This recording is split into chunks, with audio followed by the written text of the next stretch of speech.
তখন কিন্তু আর আমাদের দোষ দিয়েন না যে আমরা আপনাদেরকে সতর্ক করিনি, এখনই সতর্ক করলাম। আপনারা সবচেয়ে বড় ভুল কোনটা করেছেন আমি বলি, এই অধ্যাদেশ তো বাতিল করছেন, এই জুলাই সনদকেও তো আপনারা বাস্তবায়ন করবেন না, আর গণভোটকে তো খেয়েই ফেলেছেন। কিন্তু সবচেয়ে বড় যেই ভুলটা আপনারা করেছেন বুঝতে পারছেন না, ওই যে বলে না যে কোন দিক থেকে কোন ছোট জিনিস আপনাদের জন্য কোন বড় ডিনামাইট হয়ে বার্স্ট আউট করবে, এটা কিন্তু আপনারা এখনো ধরতে পারছেন না। সেটা হচ্ছে বিসিবিতে আপনারা যে কাণ্ডটা করেছেন।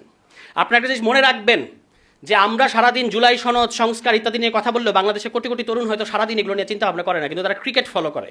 এবং সেই ক্রিকেটকে আপনারা যেভাবে বাপের দোয়া ক্রিকেট বা পারিবারিক ক্রিকেট বোর্ডে পরিণত করলেন, স্থায়ী কমিটির 3 জন নেপো কিডসকে ওখানে বসালেন, এই নেপো কিডসদের বিরুদ্ধে নেপালে আন্দোলন হয়েছে এবং তাদেরকে ওখানে বসানোর কারণে সমস্ত স্পটলাইট আপনারা আপনাদের দিকে নিয়ে গেলেন। এবং এর ফলে এখন বাংলাদেশের ওই যে জেনজি তো গেছেই, জেনজি তো এখনো মাঠে আছে, হয়তো কিছুটা ক্লান্ত হয়ে গেছে। এরপরে যে জেন আলফা, তারা দেখলো যে বিএনপি সামান্য একটা বিসিবিকে ছাড়তে চায় না। এবং আপনারা যে নিজেদের দিকে স্পটলাইট নিয়ে গেছেন, এখন পরবর্তীতে কোন দিক থেকে কোন ওয়েভ আসবে তখন কিন্তু আর আমাদের দোষ দিয়েন না যে আমরা আপনাদেরকে সতর্ক করিনি, এখনই সতর্ক করলাম যে বাংলাদেশকে তরুণদেরকে আপনারা ক্রিকেটের মতো একটা জায়গায় ক্ষিপ্ত করেছেন। এটার খুব ভয়াবহ পরিণতি আপনাদের জন্য অপেক্ষা করবে বলে আমার বিশ্বাস।